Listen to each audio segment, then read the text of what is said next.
sad we lost our baby, but we have Colleen, and I'm sure that someday we'll have another baby boy.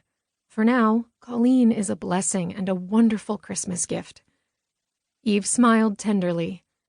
"It's Christmas Eve, Patrick, and we have a lot to be thankful for, so let's forget about the past and toast to our love, to Colleen, and to the future." Patrick nodded, his eyes clearing of past grief. "Yes, my love, you are right. We do have much to be thankful for." He glanced at his watch. "And our new dog will be here any minute." They chimed a toast and sipped. Eve held Patrick's gaze, his glass still poised. "Patrick, before the new puppy comes crashing into our lives, I want us to toast to something else." "Now there's that mischievous gleam in your eyes again, Mrs. Eve Gantley, even though we're not technically married after our last time travel journey." "But we will be married in January. Again." "Indeed we will. Now, what are we about to toast to? This is becoming a very long and drawn-out Christmas toast." Eve worked to find the right words. "Okay, here it is. Do you believe in soulmates?" "Soulmates?" he asked, testing the word. "Yes, you have used that word before. I know of it, but I haven't thought about it. I assume you are about to educate me?" He sighed playfully.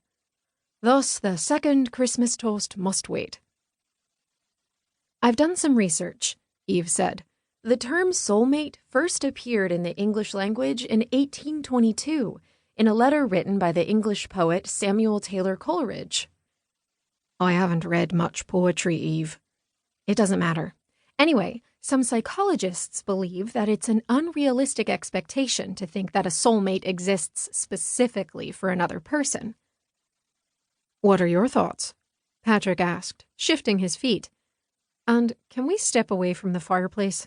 I feel like I'm being roasted as a Christmas goose."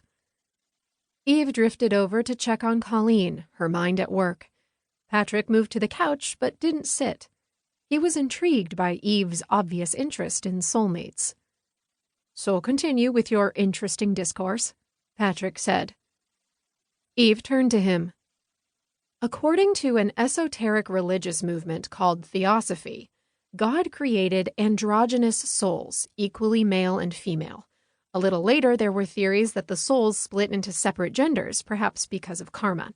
Anyway, over a number of reincarnations, each half soul seeks the other soul, and then, after all the karmic debts are purged, the two fuse back together as one. They are connected by a kind of invisible thread." Patrick scratched his head and took another drink from his glass. "Eve, my love, I know nothing about soulmates, reincarnation, or karma. I only believe in time travel because it has happened to me, against my will, I might add. But had it not happened to me, I would never, ever, under any circumstances, have believed in it. Maybe what you say is true, I don't know, but it seems rather airy, the stuff of dreams and fertile imaginations." There was a long gap in the conversation as Eve wandered the room, finally returning to Patrick, who watched her with keen interest.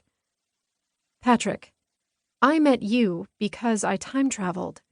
We have both time-traveled back and forth several times. We could have easily lost each other or never found each other." Patrick nodded. "But we found each other every time. We fell in love at first sight, didn't we?" He leaned and kissed her wet champagne lips and felt the same electric charge he always felt when he kissed her, that first-time burst of love and desire for her. "Yes, Eve, I fell in love with you at first sight as I followed you along the 1885 New York City streets. I fell in love with you when we were across the street from Zarcone's Tea and Coffee House, and when you boldly walked up to me and said, 'Have you been following me?'" Eve held up her glass and touched his. "Yes, and I fell head over heels in love with you, and it scared me how fast and how much I fell in love with you. But that love seemed timeless, didn't it? As if love had been just waiting for us to come together on that street corner in 1885. As if I'd known you before and you'd known me before."